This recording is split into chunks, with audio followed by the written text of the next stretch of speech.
On this week's episode of Marketing O'Clock. R.I.P. Web Publishing. Long live web publishing, according to Sundar Pichai.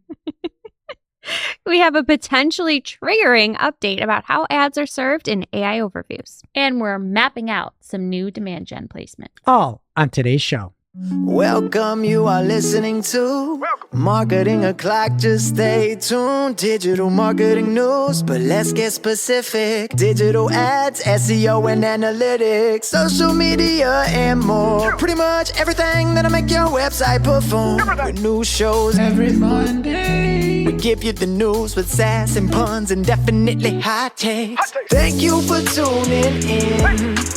You know what time it is. It's officially Marketing O'Clock. Settle in, sit back, keep it locked. Hey there, I'm Christine Zernheld. AKA Shep. I'm Jess Budd. And I'm Greg Finn. And it is officially Marketing O'Clock. Here on June 2nd, 2025. It is June. It's June. And it's still like 50 degrees. It's a very cold June. I know. That May, I just sit outside and watch sports games. It felt like October or November that entire month here in New York. It was nothing but rain. Miserable. I don't know if we're past it yet, so don't put it in the past yet. I think our game just got canceled yesterday. The game on Tuesday, it was just raining the whole time. Everything is just rain here. It's what do May dreary. showers bring? Just depression. Yeah. Yeah. Horrible just experiences. Well, we got some exciting PPC updates for you today. Do Heck we? yeah, that's what May showers bring. Okay, so first up here in the main news, map placements have arrived for demand gen campaigns. So Anu has a write-up on this in search engine land. Thomas Assel has a good breakdown on LinkedIn.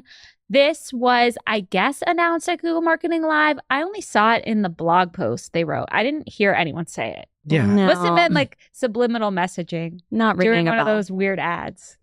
Yeah. There were multiple things in the blog post that they never said on stage. Right. Like this is something people will use, unlike the Power Pack. Yeah. And once again, the guy came on stage. He was like, oh, when we announced earlier that video is coming to search. I'm like, sir, nobody announced that today. I've been watching, taking copious notes. Like they're not talking to each other. They never do. It's Google. I know.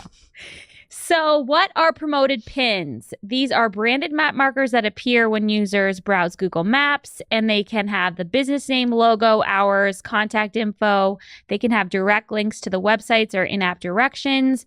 They can also have promotional offers or product highlights. These were already a part of PMAX campaigns, and now they're coming to demand gen. So if you're running demand gen, not using the channel control that we used to talk about, I guess this is another placement that you could be eligible for. And it sounds pretty cool, but this image is really not, I don't know what it looks like from this image. I gotta be honest. Really hard Really to see. small. There is indeed a little pin there with a coffee cup. I don't understand that they're allowed to say promoted pins. I mean, it is in quotes. Do you think Pinterest is going to be mad? I don't know. I feel like people are going to be confused. Yeah. I don't know. I don't know if Pinterest cares, but Well, if anyone gets a better image of this live in the map, please let me know. Love to see what it looks like. And there was more news in the Google world where Sundar Pichai sat down with Nilay Patel and did an interview about basically sort of like the future of web publishing, a lot of the updates that happened at Google I/O and GML. There was some specific questions and answers that relate to content and sort of, I would say, traffic to the general web that were worth noting.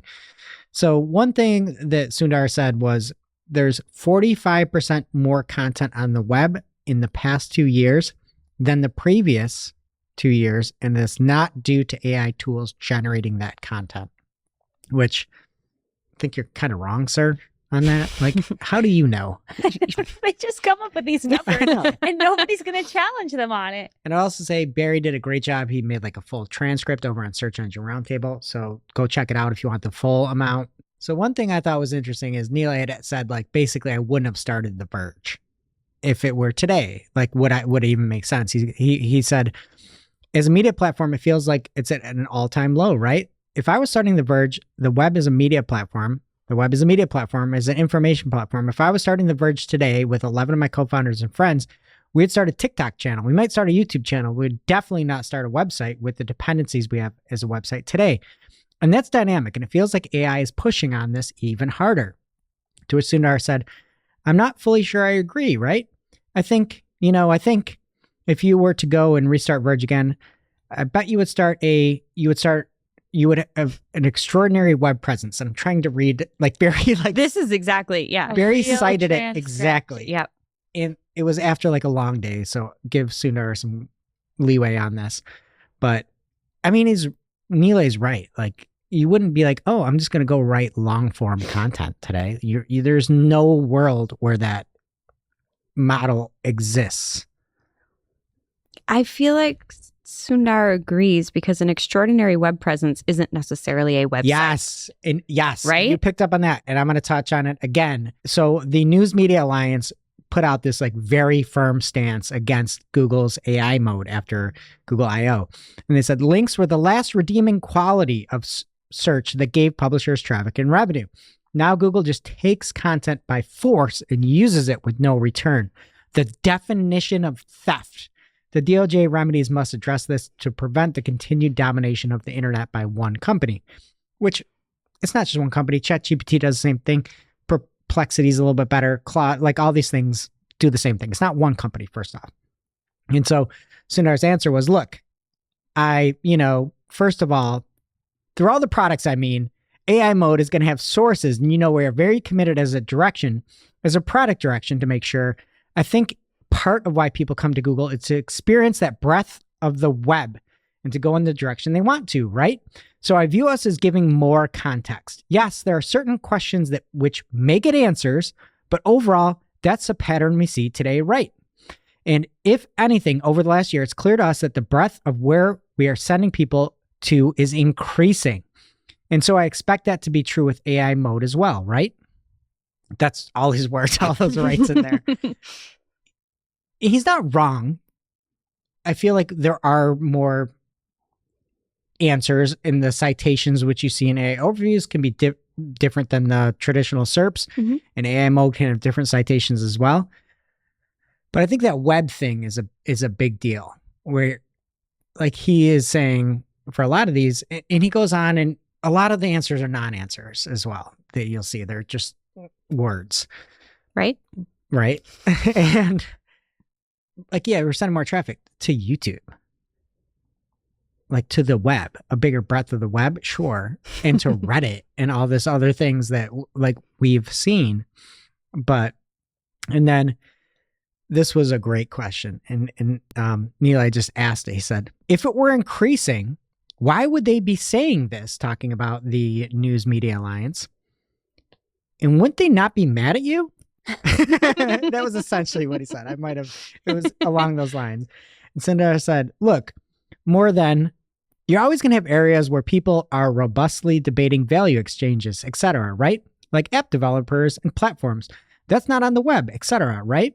And it's inherently, there's always going to be, when you're running a platform, these debates. I would challenge, I think more than any other company we think about, we prioritize sending traffic to the web. No one sends traffic to the web the way we do. I look at other companies, newer emerging companies, they openly talk about it as something they're not going to do, right? We are the only ones which make it a high priority, agonize, and so on. Look, we'll engage, and we've always engaged. There are going to be these debates through it all, but we are committed to, I've said this before, everything we do across all, you will see us 5 years from now sending a lot of traffic out to the web. I think it's the product direction we're committed to. I think it's what users look for when they come to Google, right? And the nature of it will evolve. But I'm confident that that's a direction we'll continue taking. I have several things to say. Yes. One, the web is like literally everything. So anything Google is also the web. That's correct. And that's, I think, the biggest takeaway. Yes. Two, I know you said it was a long day, but this just reads like somebody who is nervous and knows they're in deep and isn't sure how to answer the question. To be fair, Barry literally got every word he said. It comes off way better. If Does you watch it? the Okay. interview, Okay. It's actually way more coherent. I'm just reading the words that Barry said, and I'm not trying to imitate Sundar or anything like that. I'm just reading the words. Right. Okay, that makes me feel better. I would But like still. to say we're doing like a speaking club here to try to work on our speaking, and Greg will ring a bell when we say like or Yes. I file a motion. We should just have a transcript written up of That every would be- time because I would be horrified. It really would illuminate Trying to how. read all my ums and likes. That's Yeah. a great point. Poor It Sundar. came off way Yeah. better on the interview. But I think the main takeaway is people are upset. This is the future. Yeah. I understand everybody's upset. I'm sorry. You don't own Google. Google owns Google. They get to do what they want. People might not like it, but you can't. I think the biggest thing that out of all the stuff that I take umbrage with is that you can't opt out of the theft of your content. That would be like one super easy thing that the DOJ could enforce to Google to say, hey, you need to be able to let people opt out of AI mode if they want to. Right now, the only way to opt out is to opt out of all Google. And then I'm just going to jump into one other thing. I know this is a long segment, Tables. You can cut it any way you want. But I think John Henshaw over on Coy Wolf made a super great point. And honestly, I think Google still wants publishers to thrive and survive because they need content for this stuff to work. So over on coywolf.com, John Henshaw, one of the really good interview on the show. It was like probably from like 5 years ago. OG friend of the show. Yeah. Yeah. He said, the AI and Google are sprinting towards a collapse.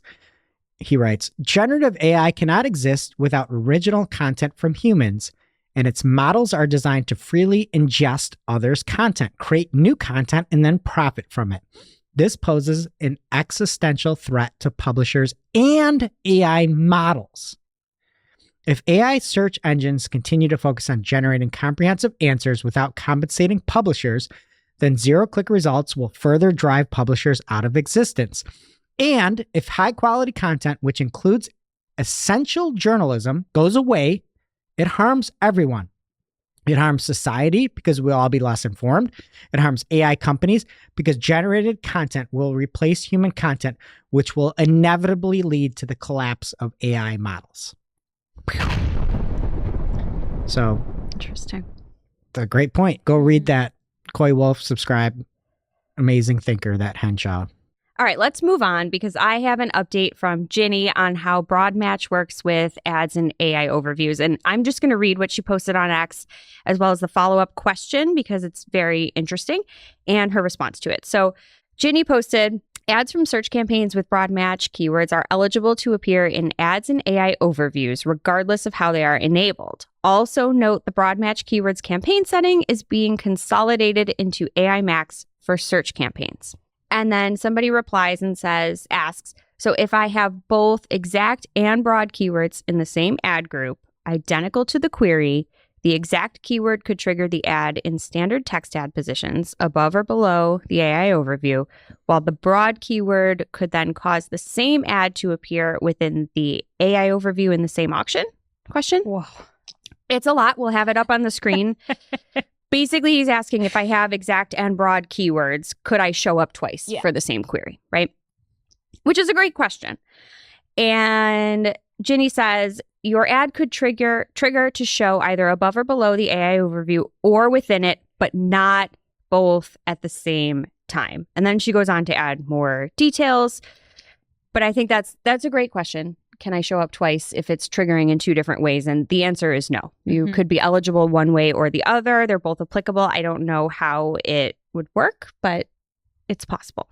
So just keep an eye on that, I guess. And I think there's more to come probably with this. We didn't see more like live AI mode ads in the wild this week, right? This is AI overviews. Yes. We have seen more of those in the wild, right? We've Since- never seen an AI mode ad live. Okay. But we have for AI overviews. And I think this is a big deal that you can't be in both. Mm-mm. Right. And I Yeah. know that we talked about it in the interview. I think it was the All In podcast where Sundar said that the revenue per query was essentially the same when AI overview is present. So I'm wondering if like once there are ads above AI overviews, ads below AI overviews, and ads in AI overviews, if that number goes up, it would also be very nice to be able to see that as an advertiser. For and saying sure. like, hey, AI mode ads are performing better.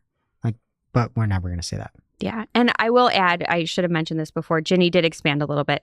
Exact and broad match keywords, if they are identical and in the same ad group and they're eligible to serve in both, the narrower match type, so exact in this case, would be prioritized. So then you're not going to show in the AI overview. And I feel like sometimes I'll see an AI overview and they're so bad that I just naturally scroll past. So you could almost argue that you wouldn't want to be in that spot. That's a great Like point. you'd rather be below. AI mode is amazing. AI overviews are terrible. There's more to come in this week's Take of the Week. But also last night, maybe it was like 6 p.m. before the basketball game happened, Knicks Pacers, I asked who won the Eastern Conference finals. And it said the Pacers won 4-2. So I agree. The game didn't even happen. It was game 5. There haven't been 6 games. I don't know why they did that. And I said, well, maybe AI overviews can predict the future and that the Knicks will win tonight and then the Pacers will win the next game. The Knicks did in fact win last night. Okay. So maybe AI So it is overviews was possible. just has a crystal ball. Okay. And now for this week's Cool Tool. As a reminder, our Cool Tool segment is not an official endorsement or paid mention. We're simply sharing something we found in our travels that may be of use to our listeners and is really, really cool. This week's cool tool is a script that enhances Google's channel reporting for PMAX so you can relax and actually get the insights you need from the new report. Because let's face it, the thing has limitations. So Mike Ryan posted on LinkedIn, hot and fresh, I built a script with the team at Smarter E-commerce that digs deeper into Google's new channel reporting for PMAX. It's simple, free to use, and picks up exactly where Google's report leaves off, which I love. He's got additional metrics in there, a whole bunch of new charts, feed-based versus asset-based metrics, quality of life fixes. I love the way he frames that, and a whole lot more. So why, if you're running PMAX, would you not use this? You'd be silly. So as always, we'll have the link in our newsletter as well as on Discord. So pick your poison and check it out. Now it's time for this week's Take of the Week. This is a #fire digital marketing take with extra spice served up for you. We simply deliver the take for your consumption. We give no opinions. We don't influence. You make the call.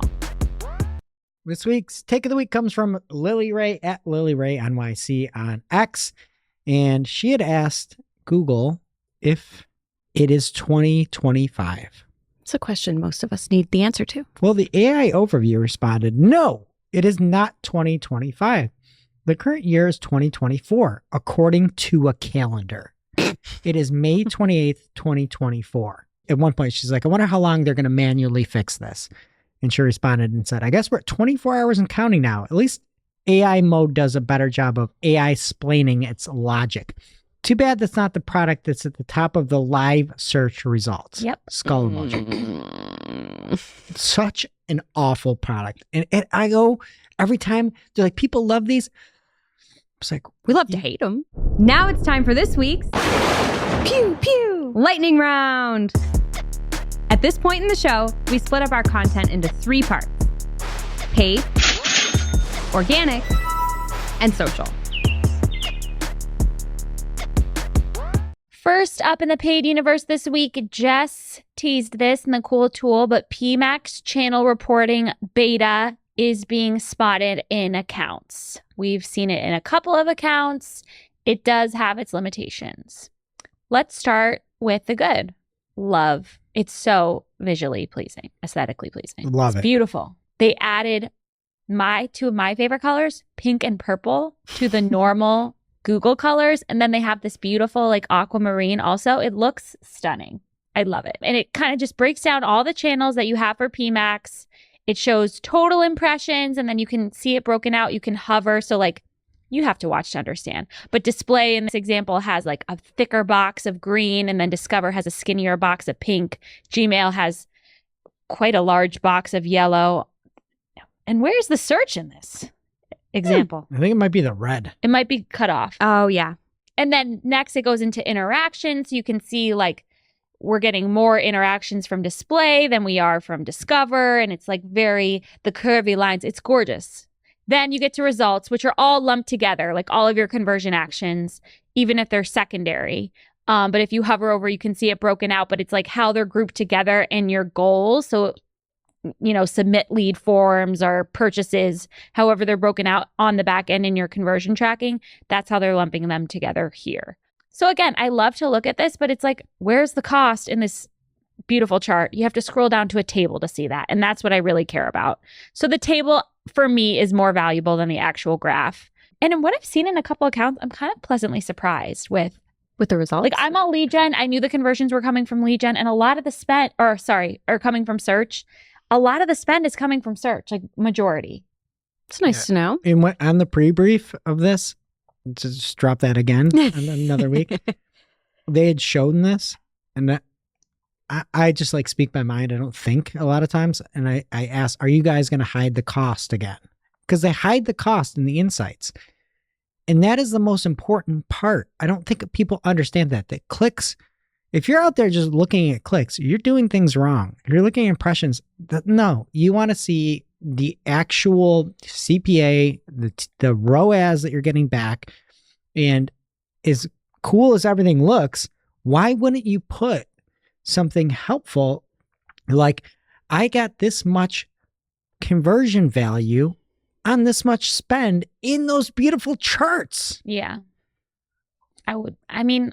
I'm glad it's in the table. I got to just be happy that we have it, but I wish cost was in the chart. Maybe they'll add it later. There's a lot of things missing, to be honest. A lot of really important metrics. It should be cost, clicks, conversions, if we could only have 3. Or even delete clicks. Yeah. To be honest with you. Cost, conversions. Love it.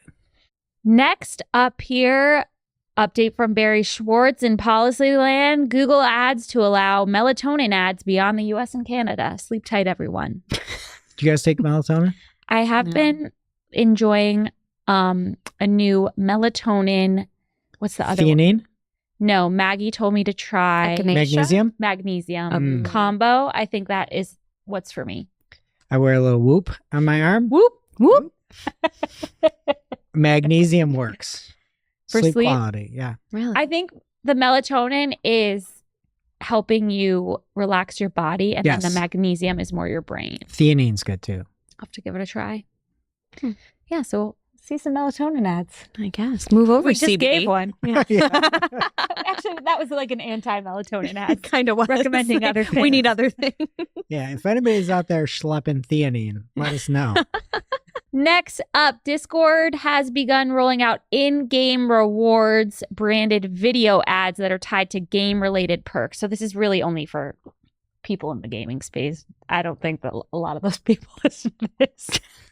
But they're going to appear for everyone. Users can opt out to more personalized promotions in their privacy settings. They are unskippable, and if the person tries to navigate away, go to another tab or something, it pauses the ad and makes you finish it and you go back. That's so rude. Serious impression time. They do that with in-game ads too. In my must be a gamer. thing. But still, Yeah. I do. Candy Crush streak. Here's the thing. I'm at 30 plus days because there's a little thingy where 30 every day plus? that you log in, you That's get it? a bonus streak. I'm at 30 plus consecutive days. I've been playing for 12 years. Oh, I thought you had 12-year streak. I've missed a couple of days, but I'm You know what? back at it. That's healthy. Is it? Yes. Because I'm still at 30 plus. It's been over a month since I've skipped a day of Candy Crush. Start skipping some days. I don't know. I work in 2 dots and all in whole and water sort. Last time you spent money on Candy Crush. Probably a decade ago. Okay. I have quit that habit and I've Just stuck take with 1 it. month off a year, and then That's silly. It brings me joy. okay, then don't take. It's any my time off. melatonin. It's If how you're I fall worried about asleep. it, yeah, I'm not worried about it. Greg's worried about Just it. keep doing your thing, man. Thank you. Yeah, I'm not going to yuck your yum. Thank you very much. Just don't be upset if you miss a day. It's fine. It's Candy Crush. Oh, I'm not upset about it. I'm just proud of my streak because you asked. Next up here, Drew Cannon posted on X this week. Reminder, make sure your page titles are updated to make search sense when Google Ads created automatic site link assets from them. So this is a beautiful dog bite attorney ad. That's quite the pose from that attorney. Literally the best name of a lawyer you could ever make. It's also very specific. What Are is the there name that of many it? dog Wait. bites? Black dog bite attorney. So it's only for black dogs? Isn't black dog like or is that about the you mean attorney depression? himself? Gilbert Sperling is such a great name. he doesn't sound like he's ever met a dog. This is not a good headline. Are the black dogs more vicious?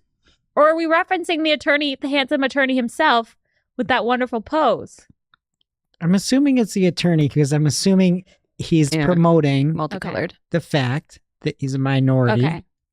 and can relate to certain people, or people might support his firm. Great Gilbert. headline then. Yeah. And And I it's love free this unless he post. wins. I love Yeah. this. That is the best. Show a little weight. See, It I is- would have liked to be like, ah. Well, he's not being bitten, then he won't be able to help you.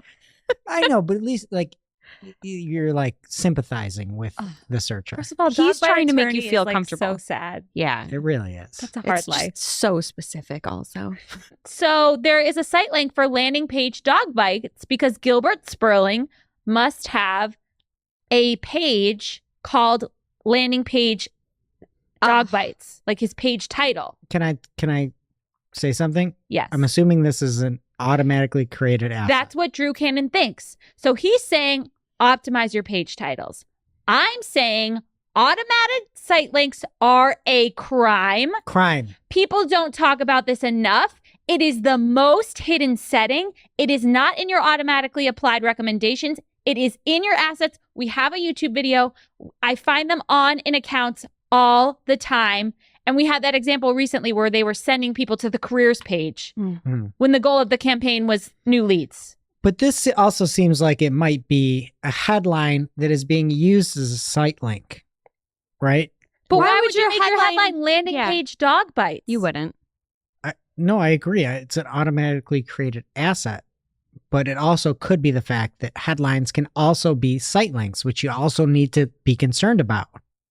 But nobody would make their headline landing page. Right. I'd assume it's an automatically created asset. But even if you said something different, Got it. you just need to think that, yes, an automatically created asset can be added as a headline and it can be used as a site link now.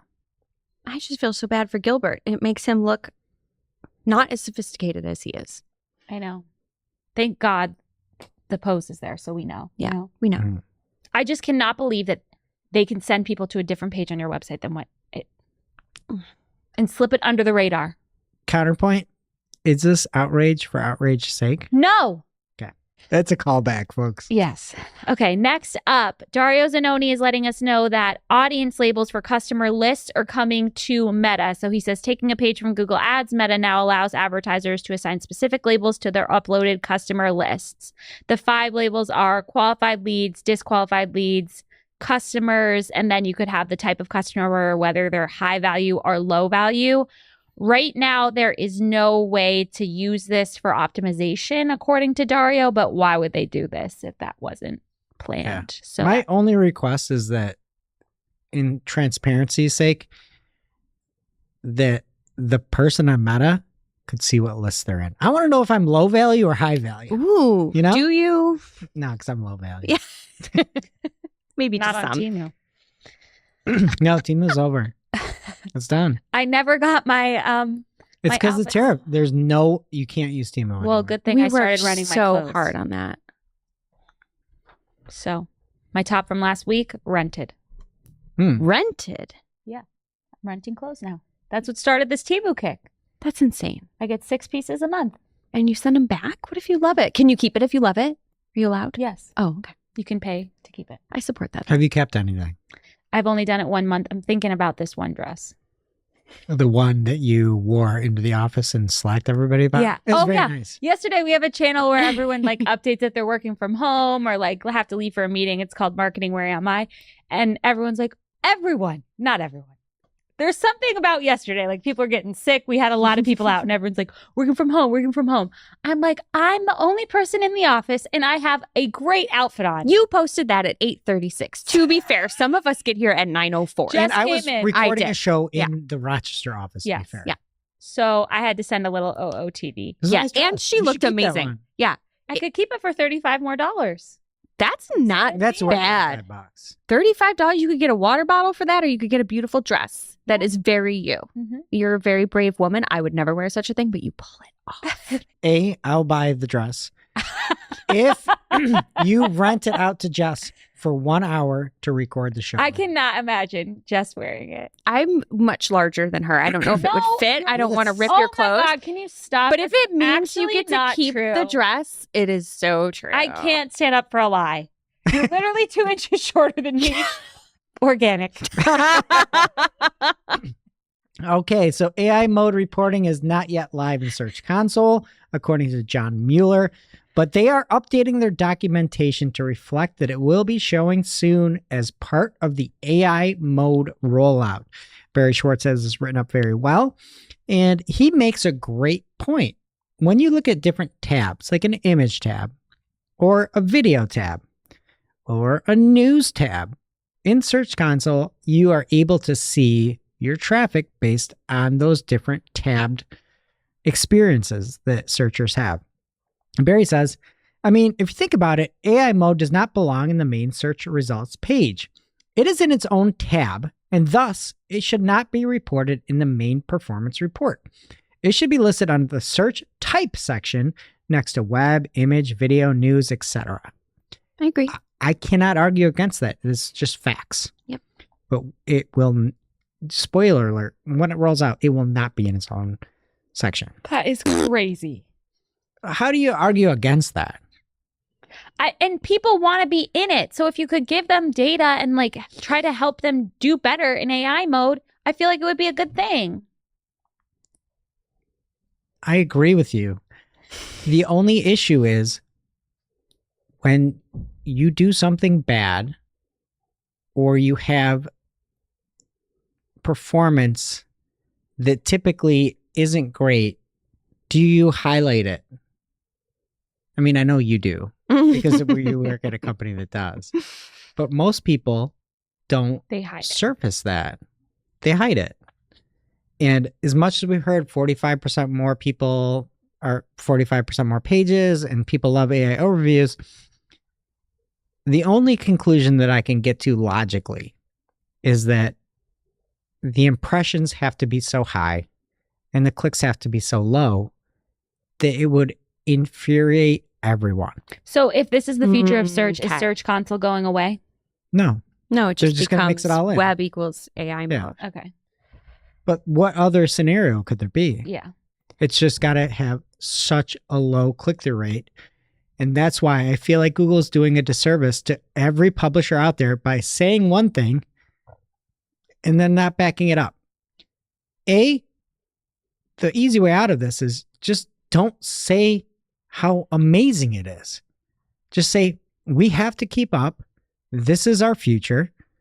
Yes, there may be less clicks off, but we're trying to get different sources in. But not the fact that people say long, people, everybody loves it, and then not show the data. Like, you're a data company. Mm-hmm. It's just a whole different. Here's the thing, though. You're in AI mode. You can spin that any way you want. You can say, look, we're getting your brand name out there, even if people don't click. But if you lump it in with the traditional web data in here, you are still going to get those increased impressions and decreased clicks, and it's going to make everything look worse. So breaking it out would actually benefit them. You guys have been cut before and had a Band-Aid on. Many times. What's the best way to take a Band-Aid off? You have kids? How do you take the Band-Aid off your kids? In the bathtub. Yeah. Slowly. What? Yeah. Oh, The ripping, I prefer a rip personally, but there's tears. Warm The water. Band-Aid warm water soften the blow. Nope. The best way is say, I'm going to take this off, and you rip it off on one. You say, one, boom, and you don't even get to three. You rip the Band-Aid off. My sensitive son. I do Nope. that to myself. Your son will be fine. If you rip it off, there's no feeling. You rip the Band-Aid off. You don't take it off slowly. You rip the thing off. You don't feel an ounce of pain. I agree with you personally, but the bathtub is the way with the children. I'm with Shop. Disagree. That's fine. Rip it off. That's what Google needs to do here. Right. Next up from Android Police, wee-oo. They have a new look at images from Google. It's a fresh images tab that Google is laying the groundwork for its spin on visual discovery. Watch out, Pinterest. That's So- where you were getting to. They said it's easy to call Google's new feature a Pinterest clone at first. It might actually have more in common with something like My Mind. It is a private, well-organized stash for all the cool stuff you find online. With just one click, you can save nearly anything that catches your eye, articles, images, ideas, and it all gets tucked away neatly. They've done this before. They just cannot do social. I'm sorry. They've done the thing where you can have notes. They've done the thing where you can save stuff. I've tried to save stuff. I've never, ever, ever found it again. Google absolutely stinks at anything social related other than YouTube, which they bought. So, but it does look cool. Whatever. Go check it out on Android, please. I love AI generated cars. I know. It's whatever. I just grabbed a screenshot from the video. Okay. And from Glenn Gabe, at Glenn Gabe on X, Glenn says, you can sign in with ChatGPT. OpenAI may soon let you sign in with ChatGPT for other apps. We heard last week that Sam Altman wants to remember and record every memory that you have, every experience, and this may help. All right, Barry Schwartz over at Search Engine Roundtable has an update on some Google, basically local question and answers displays. So Joy Hawkins and Crystal Tang had found some changes, and basically some Q&As were not showing as much, but Q&A is not gone on Google. It's not been removed, but it has been removed from some surfaces and experiences. And they basically now show dependent on the query. The Q&A will show on businesses in Google search when you get a map pack and click on a result. It will show in businesses and maps and in all types of searches. Q&A does not show in search when you get a direct result in knowledge panel without getting a map pack. Very specific, but if you're in the local space, you should check it out over on Search Engine Roundtable. And that is it in organic. What is happening in social, bud? Okay. Did you guys watch this Duolingo thing? I read it. Okay. So probably one of the most well-known corporate social presences out there, Duolingo has gone dark. So there was massive backlash. I don't think we've talked about this. They had a radical decision basically to phase out human contractors whose work can theoretically be done by AI. Great. Yes. So there was a huge backlash. Like every post that they ever posted, people, regardless of what it was about, people were just sounding off saying like, care about your people and all this stuff, like rightfully so, right? They could not handle it. So not only did they stop posting on both TikTok and Instagram, but they removed all of the content from these platforms, which is a pretty big deal because they had a huge following and they were well known for being quirky and funny. A very bold move. A spokesperson from Duolingo told Fast Company, let's just say we're experimenting with silence. Sometimes the best way to make noise is to disappear first. That's what is it still just a gimmick? I feel like it is. It seems like a gimmick, but also it just makes me think that like you fired people or you still have them and you don't want to use them and your AI horsepower cannot combat all of these negative comments. Yeah. Like you're just taking it down because you're a coward. And they probably weren't necessarily replacing the AI team, but I do think it's funny that their social media is like so edgy and could never be AI generated. Like that is like a person coming up with those ideas. Yes. But then after going dark, they came back this week with a weird, creepy, like looks like a hacker takeover video of a guy in a Duo mask calling them out and saying, basically like, F the man, and it's time for people to hear the truth, and nothing makes any sense. And one of the first comments that I saw on it was, is this AI too? Yeah. So which makes me think either it's a gimmick or they're just being completely ridiculous and I don't know how they come back from it. But like that's how you ruin your reputation, people. Yeah. And people really got laid off though, right? I believe so. So, I mean, yeah, if it is a gimmick, that's like not funny. It's very insensitive. Insensitive. It's not nice. Insanity. It's just... It's a very strange thing. And the video is weird and it made me uncomfortable to watch. How much money do you need also? Right. Like you're Duolingo. Yeah. Where do you think all your customers are coming from? Why would you just take something that's working well and kill it off just to make a few extra bucks off of AI? It's so incredibly short-sighted. I'm never going to use Duolingo again. No, me either. And I loved it. I have before. Trying to learn Mandarin didn't work well, but I'm never going to pick it up again. Yeah. I don't know. It's just... It really was a good app. How much money do people freaking need? I don't know. And you can use AI to be efficient. Yeah. What's your No, venom? stop. What's your venom? Stop. So Instagram announced some new updates to its messaging experience last week. They've got text descriptions of voice messages and extended length for audio clips via DMs. Used to be 1 minute, now it's 5. And you can also, this I like, they're adding a quick follow option. If you have a group chat and you don't follow everyone, you can just boop, boop, boop, become friends. Love that. Another small but handy update from the gram. Native support is here for the 3:4 or 3:4. I'm not sure how you're supposed to say that aspect ratio, aka what your phone camera shoots. So you can just post a picture exactly as you shot it, which is nice. More from Meta. If you use their marketing or graph APIs, there are some updates rolling out you should take note of. Monetization, earnings and estimates, expansion of daily budget flexibility, Advantage Plus elements, and more. If you are using these APIs, you should definitely check it out because there's details that you need.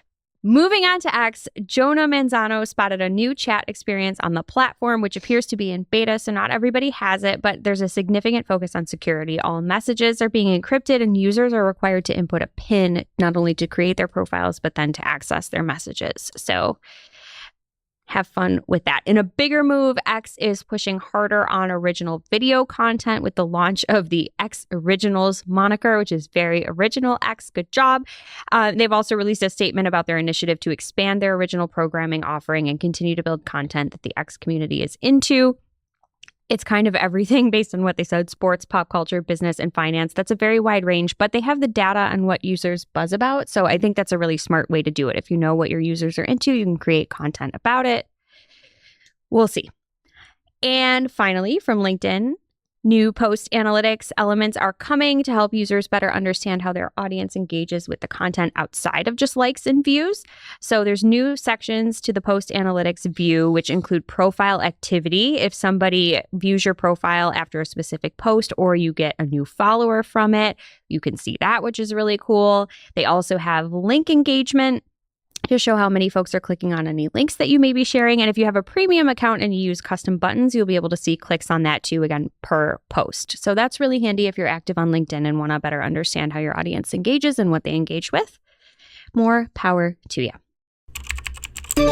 And that brings us to our real life segment, straight out of our accounts and into your ear holes. It's time for Working Hard or Hardly Working, where we talk about what's going on in our IRL work, good, bad, or otherwise. I sadly had to learn that data exclusions can only be up to 14 days. Really? And unfortunately, sometimes there's problems that are longer than 14 days. So, Can you add a second data exclusion? yes, but I mean, I know, it's very annoying. Working hard for me this week is the just do it mentality, within reason, obviously, but I believe that exercising asking for forgiveness rather than permission. If you know something is right and you just need to get it done, sometimes that's the best way to do it. And honestly, we keep saying this internally, but it's so important: progress over perfection.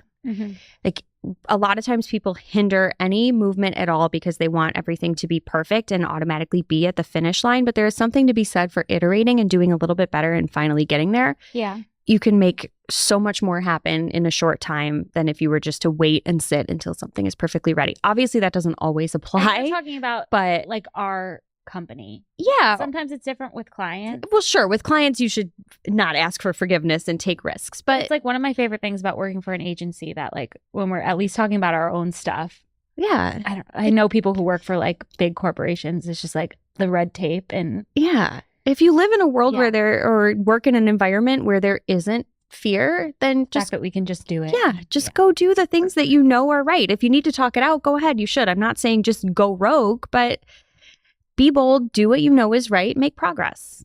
Yeah, we important. just hired a new office operations manager, and that's exactly what I said. I'm like, progress or perfection. And if your intention is good and something you're doing, there is zero repercussions for it. Like, you can try to do something, and if it doesn't work right or it doesn't do what you think, if the intention is good and you're trying to better, who cares? Yeah. Same goes for testing, right? Like, if you're testing something, you are trying to decide if it'll work or not. But if you don't do the test, you'll never know. It's just the way to be. This has been therapeutic. Very. Greg? All right. And something working hard and something you probably should check out. And Anthony Higman brought this up on X. A very nice post from a very nice man, despite his insanity that sometimes occurs over on X. He says, I love how Cypress North incubates new influencers. Feel like this is rare, but seems like they encourage it, which is really cool. And he's talking about Callie, who is making a bunch of sort of like funny YouTube or Google Ads videos over on LinkedIn and on TikTok, and also leaning more into like the helpful side as well, but in a way that reaches sort of like the Gen Z crowd. And yeah, we do encourage it and we do try to incubate it. And it's like, I can't reach Gen Z. Like, nobody wants to hear from me. You know what I mean? It's that age. And Kelly has really stepped up and done a great job. You should go follow her on LinkedIn, on TikTok. Really good. And it's just, it's really cool to be able to have people like that that are excited to step up and put it out there, knowing people are going to see these videos and it takes time and all that stuff. But that just made my day, Higman. And so, yeah, go follow Callie Kessler on LinkedIn and click with Callie on TikTok. Now it's time for this week's ICYMI. ICYMI people. This is something you just might not have seen. Maybe something that you overlooked, but you shouldn't have. ICYMI people, Patrick Sachs from Ahrefs made a really handy guide answering definitively which generative engines have proper attribution.